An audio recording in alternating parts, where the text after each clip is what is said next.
ಕಾಲು ಕೆಳಗಿರುವ ಧೂಳನ್ನು ಯಾವತ್ತೂ ಕೇವಲವಾಗಿ ನೋಡಬೇಡಿ. ಕಣ್ಣಲ್ಲಿ ಬಿದ್ದಾಗಲೇ ತಿಳಿಯುವುದು ಧೂಳಿನ ಬೆಲೆ. ಹಾಗೆ ನೀವು ಯಾರನ್ನೂ ಕೇವಲವಾಗಿ ನೋಡಬೇಡಿ. ಎಲ್ಲರಿಗೂ ಒಂದಲ್ಲ ಒಂದು ದಿನ ಗೌರವ ಸಿಕ್ಕೇ ಸಿಗುತ್ತೆ. ಅದು ಗೊತ್ತಾಗೋದು ಸಮಯ ಬಂದಾಗಲೇ. ಇನ್ನೊಬ್ಬರ ಜೀವನದಲ್ಲಿ ತಮಾಷೆಗೂ ಆಟ ಆಡಬೇಡಿ. ಯಾಕೆಂದರೆ ನಿಮ್ಮನ್ನು ಆಡಿಸಲು ಮೇಲೆ ಒಬ್ಬ ಇದ್ದಾನೆ ಅನ್ನೋದನ್ನು ಮರೆಯಬಾರದು. ದೊಡ್ಡವರಾಗಲು ಪ್ರಯತ್ನಿಸಬೇಡಿ, ಒಳ್ಳೆಯವರಾಗಲು ಪ್ರಯತ್ನಿಸಿ. ಆಗ ನೀವು ದೊಡ್ಡವರಾಗಿರುತ್ತೀರಾ. ನಾಯಿಗಳು ಪರಿಚಯವಿಲ್ಲದ ವ್ಯಕ್ತಿಗಳನ್ನು ನೋಡಿದಾಗ ಮಾತ್ರ ಬೊಗಳುತ್ತವೆ. ಆದರೆ ಕೆಲವು ಮನುಷ್ಯರು ಹಾಗಲ್ಲ. ನಮ್ಮ ಜೊತೆ ಇದ್ದು ನಮ್ಮ ಬಗ್ಗೆ ತಿಳಿದಿದ್ದರೂ ನಮ್ಮ ಬೆನ್ನ ಹಿಂದೆ ಕೆಟ್ಟದಾಗಿ ಹೊಗಳಿಕೊಂಡು ಓಡಾಡುತ್ತಿರುತ್ತಾರೆ. ಇರುವೆ ಯಾರಿಗೆ ಕಚ್ಚಿದರೂ ಸಾಯುವುದು ಇರುವೆಯೇ ಎಂಬುದನ್ನು ಅರಿಯುವ ಮನುಷ್ಯ ಇನ್ನೊಬ್ಬರಿಗೆ ಕೇಡುಂಟು ಬಯಸಿದರೆ ತನಗೆ ಕೇಡುಂಟಾಗುತ್ತದೆ ಎಂಬುದನ್ನು ಮಾತ್ರ ಅರಿವಿರುವುದಿಲ್ಲ. ಪರಮಾತ್ಮ ನಿನ್ನನ್ನು ಕಷ್ಟಗಳ ಹತ್ತಿರ ಕರೆದುಕೊಂಡು ಹೋಗುತ್ತಿದ್ದಾನೆ ಅಂದರೆ ತಿಳಿದುಕೊಂಡು ಬಿಡು, ಅವಶ್ಯವಾಗಿ ನಿನ್ನ ಕಷ್ಟಗಳನ್ನು ದಾಟಿಸೇ ಬಿಡುತ್ತಾನೆ ಎಂದು. ಖುಷಿ ಬೇಕು ಅಂದರೆ ರಾತ್ರಿ ಎಚ್ಚರವಾಗಿರಬೇಡ. ಶಾಂತಿ ಸಿಗಬೇಕು ಎಂದರೆ ಹಗಲಿನಲ್ಲಿ ಮಲಗಬೇಡ. ಸನ್ಮಾನ ಮಾಡಬೇಕು ಅಂದರೆ ವ್ಯರ್ಥವಾಗಿ ಮಾತನಾಡಬೇಡ. ಮತ್ತೆ ಪ್ರೇಮ ಬೇಕು ಅಂದರೆ ನಿಮ್ಮವರನ್ನು ಬಿಟ್ಟುಕೊಡಬೇಡ.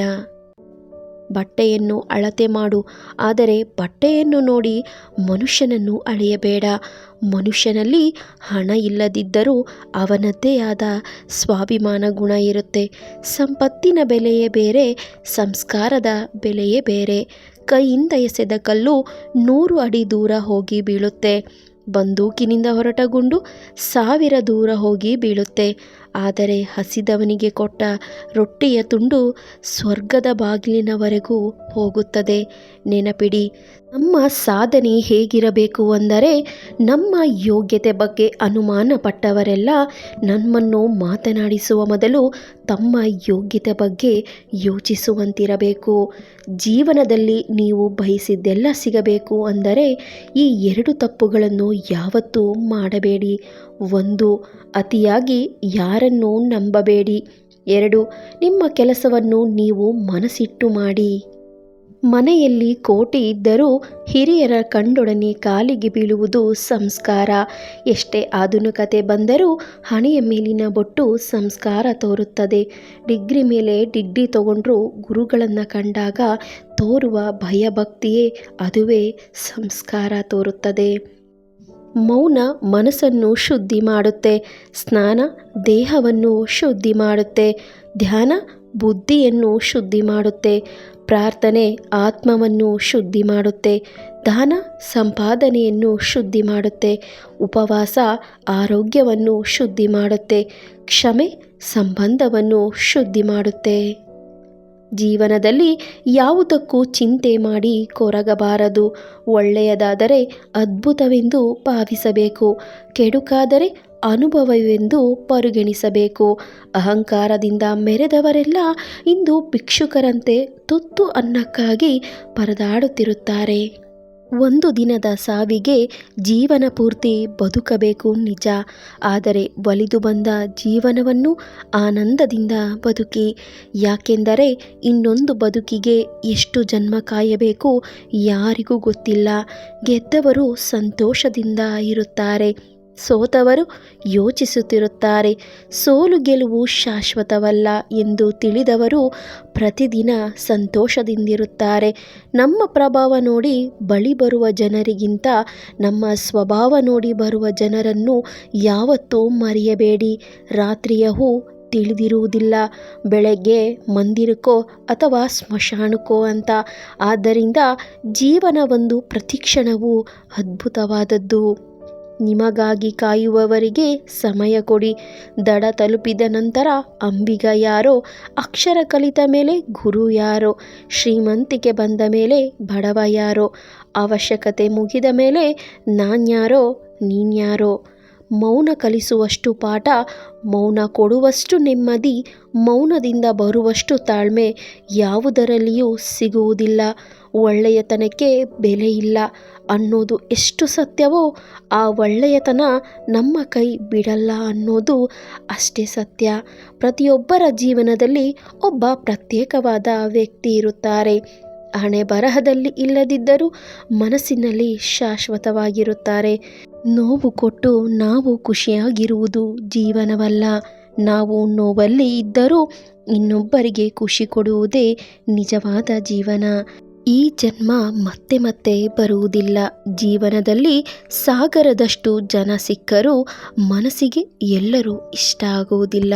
ಇಷ್ಟ ಆದವರನ್ನು ಒಮ್ಮೆ ಕಳೆದುಕೊಂಡರೆ ಅವರು ಮತ್ತೆ ಎಂದಿಗೂ ಸಿಗುವುದಿಲ್ಲ. ಒಳ್ಳೆಯ ನಡತೆಯಿಂದ ನಮಗೆ ಯಾವುದೇ ಸಂತೋಷ ಸಿಗದೇ ಇರಬಹುದು, ಆದರೆ ಇಂತಹ ಗುಣಗಳಿಗೆ ಸಾವಿರಾರು ಹೃದಯ ಗೆಲ್ಲುವ ಶಕ್ತಿ ಇರುತ್ತದೆ. ತಪ್ಪು ಮಾಡಲು ಕೂಡ ಹೆದರುವವನು ಧೈರ್ಯವಂತ.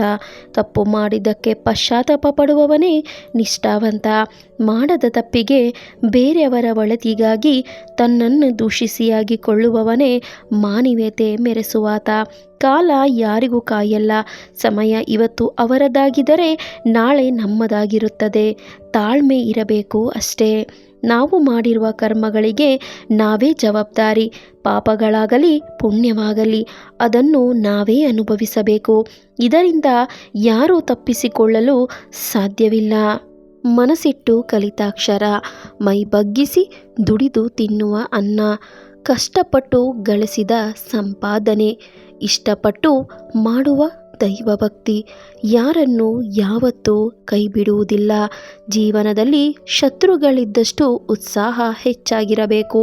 ಅದರಲ್ಲೂ ನಮ್ಮವರೇ ಶತ್ರುಗಳಾದಾಗ ಇನ್ನೂ ಹೆಚ್ಚಾಗಿರಬೇಕು. ಜೀವನದಲ್ಲಿ ಪ್ರೀತಿಸುವವರು ಸಿಗ್ತಾರೆ, ಕಾಳಜಿ ಮಾಡುವವರು ಸಿಗ್ತಾರೆ, ಆದರೆ ಅರ್ಥ ಮಾಡಿಕೊಳ್ಳುವವರು ಸಿಗುವುದು ತುಂಬ ಕಷ್ಟ. ಯಾಕೆಂದರೆ ಪ್ರೀತಿ ಮಾಡುವುದೇ ಬೇರೆ, ಕಾಳಜಿ ವಹಿಸುವುದೇ ಬೇರೆ, ಆದರೆ ಅರ್ಥ ಮಾಡಿಕೊಳ್ಳುವುದು ಇನ್ನೂ ಬೇರೆಯೇ. ಎಲ್ಲಿ ಸತ್ಯವಿದೆಯೋ ಅಲ್ಲಿ ಹಠ ಇದ್ದೇ ಇರುತ್ತೆ. ಎಲ್ಲಿ ಪ್ರಾಮಾಣಿಕತೆ ಇರುತ್ತೋ ಅಲ್ಲಿ ಒಳ್ಳೆಯ ನಡವಳಿಕೆ ಇದ್ದೇ ಇರುತ್ತೆ. ಎಲ್ಲಿ ಹೆಚ್ಚು ಪ್ರೀತಿ ಇರುತ್ತೋ ಅಲ್ಲಿ ಕೋಪ ಇದ್ದೇ ಇರುತ್ತೆ. ಜೀವನದಲ್ಲಿ ನೀವು ಗೆದ್ದರೆ ನೀವು ಯಾರು ಅಂತ ಎಲ್ಲರಿಗೂ ಗೊತ್ತಾಗುತ್ತೆ. ಅದೇ ನೀವು ಜೀವನದಲ್ಲಿ ಸೋತರೆ ನಿಮ್ಮವರು ಯಾರು ಅಂತ ನಿಮಗೆ ಗೊತ್ತಾಗುತ್ತೆ. ನಿಮ್ಮ ಮನಸ್ಸಿನಲ್ಲಿ ಇರುವ ಅಹಂಕಾರ ಕಣ್ಣಿನಲ್ಲಿ ಬಿದ್ದ ಧೂಳಿನಂತೆ.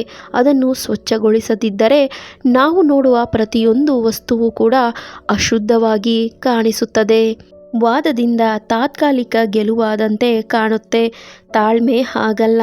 ತಕ್ಷಣವೇ ಸೋತಂತೆ ಕಂಡರೂ ಭವಿಷ್ಯದಲ್ಲಿ ಒಳ್ಳೆಯದೇ ಆಗುತ್ತದೆ. ಏಕಾಂಗಿಯಾಗಿ ಸಾಗಿ. ಯಾಕೆಂದರೆ ಒಂಟಿತನ ಆಕರ್ಷಣವಲ್ಲದಿದ್ದರೂ ಕೆಟ್ಟವರ ಸಂಘಕ್ಕಿಂತ ಒಳ್ಳೆಯದು. ಉತ್ತಮರ ಸಹವಾಸ ಲಭ್ಯವಾಗದಿದ್ದರೆ ಏಕಾಂಗಿಯಾಗಿ ಬದುಕಿ ತೋರಿಸಿ. ನಮಗೆ ಜಗತ್ತು ಅನಿವಾರ್ಯವೇ ಹೊರತು ಜಗತ್ತಿಗೆ ನಾವು ಅನಿವಾರ್ಯ ಅಲ್ಲ ಎಂದು ಅರಿತ ಕ್ಷಣ ಮನುಷ್ಯನ ಅಹಂಕಾರ ಕಡಿಮೆಯಾಗುತ್ತೆ. ಸಮಯ, ಅಧಿಕಾರ, ಹಣ ಮತ್ತು ಶರೀರ ನಮಗೆ ಜೀವನದ ಎಲ್ಲ ಕ್ಷಣಗಳಲ್ಲೂ ಸಹಕರಿಸುವುದಿಲ್ಲ. ಆದರೆ ಒಳ್ಳೆಯ ನಡವಳಿಕೆ, ಒಳ್ಳೆಯ ತಿಳುವಳಿಕೆ ಮತ್ತು ಒಳ್ಳೆಯ ಸಂಬಂಧಗಳು ನಮಗೆ ಯಾವಾಗಲೂ ಸಹಕರಿಸುತ್ತೆ. ತಪ್ಪು ಹೆಜ್ಜೆ ಇಡುವುದು ಸಹಜ, ಆದರೆ ಅದರಿಂದ ಬೇಗ ಎಚ್ಚೆತ್ತುಕೊಳ್ಳುವುದು ಬುದ್ಧಿವಂತರ ಲಕ್ಷಣ. ತಪ್ಪಾದಾಗ ಕೊರಗುವುದಕ್ಕಿಂತ ತಪ್ಪಾಗದಂತೆ ಮುನ್ನೆಚ್ಚರಿಕೆ ವಹಿಸುವುದು ಇನ್ನೂ ಉತ್ತಮ. ಚುಚ್ಚಿ ಮಾತನಾಡುವ ಜನರಿಗೆ ಯಾವುದೇ ಪ್ರತಿಕ್ರಿಯೆ ಕೊಡಬೇಡಿ. ಅಂಥವರಿಗೆ ನಿಮ್ಮ ಸಾಧನೆ ಮೂಲಕ ಉತ್ತರ ಕೊಡಿ.